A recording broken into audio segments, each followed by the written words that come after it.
Hello and welcome to our kitchen. This is where all the magic happens. So this is where we shoot KusiNica. Itutour ko kayo kasi ang daming nag-request ng kitchen tour. Buti naman, pinaga naman ako ni Mark. So eto na. Actually, siya kumuha ng video. Hi, Be. Hi. So,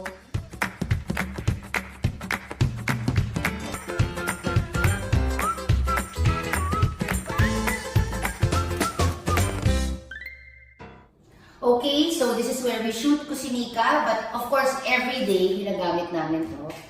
And it's disclaimer, hindi siya laging ganito kalinis. So most of the time, there are a lot of things that you can see here. Gamit ang bata, yan, bag ni Mark. Gamit ko, mga grocery items. But now, nilinis ko ng konti para makita nyo naman. So, thank you to Sila Mana. So, here's just parang countertop lang din to. So, here's where I keep all our spoon and forks, knives, ganyan, silverware. So, I have chopsticks there, metal straws, dahil you want to reuse. And then, here I have my baking stuff. Most of my baking stuff nandito. I have my whisks, measuring cups. So, minsan may times na magulo yan. But most of the time, malinis. Okay, so, I like to segregate kung ano yung mga ginagamit ko. So, here I have knives. Dito, kunwari, yung mga ginagamit pang luto, mga wooden spoon, ganyan. So, minsan, nagugulo-gulo, but ganun naman talaga sa kitchen. And then, here I have a board, but it's kind of clean kasi kakapalit ko lang before I had it framed. But I still wanna change it kasi nalalakihan ako. This is where we write all our schedules, recipes, yung mga grocery items that we need to buy, dyan din namin lalagay. I find it very useful because at least sila Manang and all the other atis here at home, alam din yung schedule namin, even our driver si Kuya Job, and si Mark, kasi lahat kami may kanya-kanya na kaming schedule. So it's better that we know. We have mixed schedule here, Mark's schedule, Kayla's schedule. Now, medyo malinis pa siya because it's a Monday. But medyo pagdating ng end of the week, ayan na, mas marami na siyang sulat. Okay? Here's my oven. I also do a lot of baking. And then here's more storage. So, nandito lahat yung ginagamit ko for juicing, pang blender ko, some other tools that I have, some mixing bowls. Nung bago ko magka-kitchen, ni-request ko talaga ng maraming storage. Kasi I have a lot of items, I cook a lot. I like hosting dinner o kaya mga lunch, talaga ako magluto. So, kung friend kita, for sure, alam mo yan na dapat na pagluluto kita because that's my love language. Here's more, mga talagyan pa. So, we have mga baso here. So, may mga glass, may plastic kasi minsan yung mga kids. Okay, more storage here. Yan. Actually, mapapansin nyo, hindi talaga ako nakikita ng maraming items that I don't use. Kasi, ayoko nang masyadong cluttered. If there's something that I don't use, kunwari 1 year na or more na hindi ko nagagamit, it's either I give it away or I sell it. Okay? I think that's a good thing kasi marami sa atin hindi natin ma-let go yung ibang items, but honestly, kailangan matuto tayo because wala. It just accumulates dust and if you give it away, baka may tao pang kakinabang. Here I have storage pa here. So I have yung mga, ng mga kids if they need, kunwari, pag-aalis sila. So this is Kayla's, yung kanyang tumbler that teacher gave. And then here I have like yung keys, bills, dyan lahat yan. And then more mga pangbaon stuff that we need. Yan, they're all here. Yung mga mabababa, within reach, ibig sabihin, ginawa yun so that the kids can reach it right away para mas accessible. Eh, doon si Mark, hindi nag-iisip. Or sinadya na talaga. Diba? Umamit ka. Masyado pong mataas yung mga, some of the cabinets here are very high, diba? And in fact, nahawa siya sa akin, pinagawa niya ako ng stool. Where's the stool? So here's the stool. Masyado ka lang maliit. Okay, masyado daw akong maliit because sabi niya, balang araw daw, ako na lang daw yung maliit sa family because my children will be very tall. But thank you naman. Try mo nga. Ito, forget ko natin. Wow, abot mo naman pala. Yan. So here I have ito. Ginagamit namin ito. So hindi lang mga mason jars, but yung mga nagamit na ng mga jars, I use it to store stuff, mga ganyan. So, good yan, kasi bili tayo na bili ng mga I also do have mason jars. Here, Highlight talaga yun. ganyan talaga. Ito may mga stool ako. Pag may mga bata kayo yan, sisira-sira na. Pero pwede pa.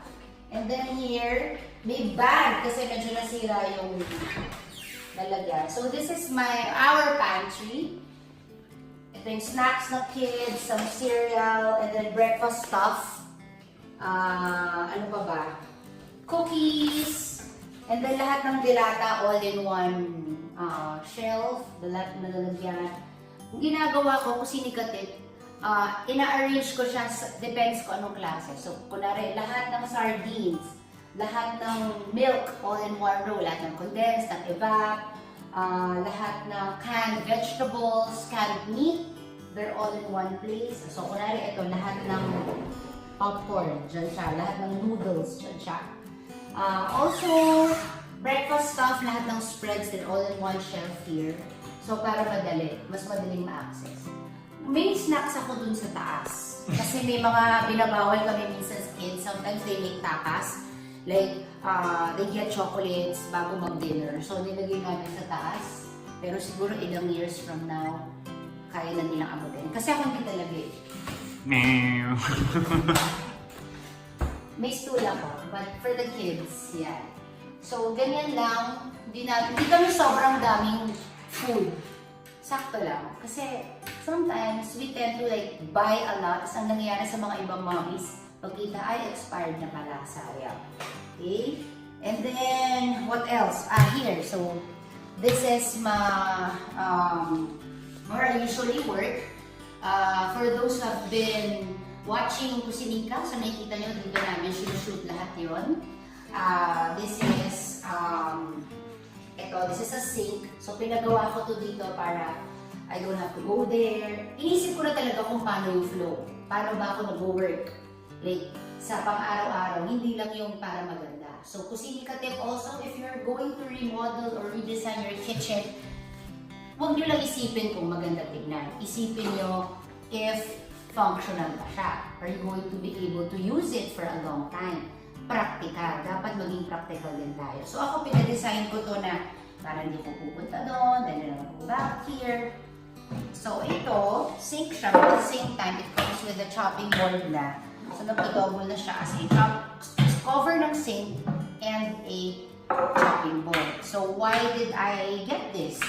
Para at least after I chop, I can easily wash my hands. But of course, hindi nyo naman kailangan gawin to. Do whatever works for you. Okay, and then what else? Sometimes we have breakfast here. If we're tinatamad to set up sa dining, we usually have breakfast here. O kaya pag mga quick meals kami ni Mark dito. And then napansin nyo, I also have parang light dito. Because I want to be able to see what I'm doing, especially when I'm baking, when I'm creating stuff. Dapat may ilaw on top. So, hindi lang siya pang design, but of course, very, very useful. Okay? For those who are asking, yung tumulong mag-design ng kitchen was Peter Regino and Flores Builders also, yung contractor namin. Okay, so what else? So, storage, of course, ref. Our ref is kind of magulo now, but yeah, daming ice. What else? Okay, here's the stove. So, here's more storage here. Nandiyan yung mga ano ko. Ang taas talaga! Actually, pwede pa ito eh. There's more storage. Ito naman kasi si Mark. Tapos, what else? Exhaust. And then, some stuff. Mga ginagamit ko. Nag-reuse ako ng mga containers. Ito talaga pinurchase ko, pinag-ipunan ko din. Kasi, since I do a lot of cooking, gusto ko na malaking stove. But, of course, if you're a couple lang na dalawa lang kayo or ilang kayo, I don't think you need this. stove na ganyan kalaki. So I also love I need a lot of space when cooking. Ito maganda to, ni-request ko talaga to sa designer. So, di ba sometimes when we're cooking, kung saan natin hinahanap yung spices, like we have to go to the cabinet there, we have to go to the cupboard, kung saan. But here, see, so, dari, nagluluto ka, you just do this. So, all my spices are already here. Magkabilaan yan. So, nandyan yan, mga spices ko. There's actually more space. Mataas na naman yung iba. Smart cook. So, yan. So, so lahat yan, spices, oils, lahat ng klaseng pepper. So, they're all there. So, when I'm cooking, sandali na, I'll get it. Store it back here. Voila. And then, magkabilaan, I have drawers. So, here are yung mga pangluto ko. So, I have the wooden spoons, yung mga ladle, all there. And then here, ganyan din. So, I have yung mga rolling pins, knives, can openers. So, everything is within reach. So, napansin nyo, because I've been living here for years, and I've been cooking for years. So, more or less, alam ko na talaga what I really want. Okay? So, dapat talaga pag mag-kitchen kayo, isipin nyo what works for you. And then here's like more pots and pans.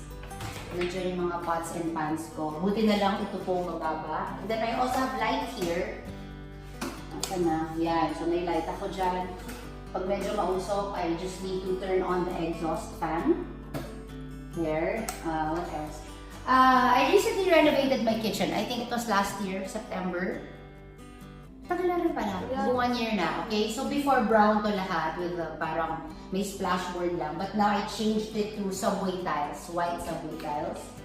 And then here are more condiments. So I have the vinegar here, soy sauce, yung mga ginagamit ko pa. Again, mataas na naman po. So sometimes I have to use a stool. Kasi naman si Mark. So yan.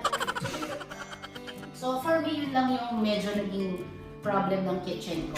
But again, may mga kids naman ako na balang araw tatangkad, rodusan ko. And then, I have a stool. And then I have a dishwasher here. I use it because mahilig nga kami mag-host ng mga dinner o kaya mga party, ganyan. So, sometimes kapag madami and we finish late and ayaw namin ang buong araw na naguhugas. So, yan. I don't use it every day because sometimes kami nila mabilis naman kami. So, I have like a lot of stuff then. A lot of stuff to wash, or dishes to wash. Ginagamit ko siya. So, there. Okay? And then, all my knives are here. Ano pa ba? Marami yung kitchen tools. May ako sa mga kitchen appliances also. But I'm very careful. I buy only what I need. Here are more stuff for cooking. I always have baking soda kasi I use it in for so many things. I use it to clean, wash veggies, ang dami for baking. So here ito, nandiyan naka-jar lahat. Sugar, pasta, oatmeal. So they're all there. What else? Here, maraming nalilito dito. So ito yung trash can namin. So nandiyan yung trash can sa loob. But if you can see, may dalawa siyang. There are 2 holes. So this is for your biodegradable and non-biodegradable. So it helps us save time. So here pa lang in the kitchen, we already segregate. Kasi in our village, they're very strict pagdating sa mga items na tinatapon. So dapat yung mga recyclable nasa isang place, yung mga food na nabubulok. There's also, may people din na kumukuha. And then, okay, dito naman tayo sa sink. So, ito pinili ko talaga kasi para maraming hugasan and at the same time, ito, as you can see, so ganyan siya, para may spring, so I can easily wash my stuff, or minsan diba pag nagugas kayo ng veggies, pwede siyang pag ganito, or when you press it, yan, you can change it, parang sprinkler lang. And then, nandito na rin yung water filter ko, and of course, my KusiNica hand soap. Oh, yeah. I hope you guys can order. So, there are 4 scents to choose from. Meron tayong citrus burst, morning breeze, herb garden, and cake frosting. So, yeah. So, it keeps my hands clean. And syempre, ang maganda sa kanya, it doesn't dry out yung skin sa hands natin. Okay. ito yung everything that I need. So the plastic, cling wrap, foil, parchment paper, sandwich bag. So they're all in one place. And then here are cleaning stuff, yung mga ginagamit ko to clean my countertop, kitchen floor, ganyan. Okay, so here's, more storage pa. So pinagawa to because kunwari when you're after washing the dishes, pwede mo na lagay ito. Ganyan. And since there's a tray naman, sana hindi na nasisira. Para sa water. Yeah, para sa water. Okay. So yun, basically that's it. I hope you like our kitchen tour. If you have any questions, just comment. And thank you so much. Please don't forget to subscribe if you are not yet subscribed to my KusiNica channel. And we'll be posting more videos soon. And thank you dun sa cameraman ko. Yun! Hanep!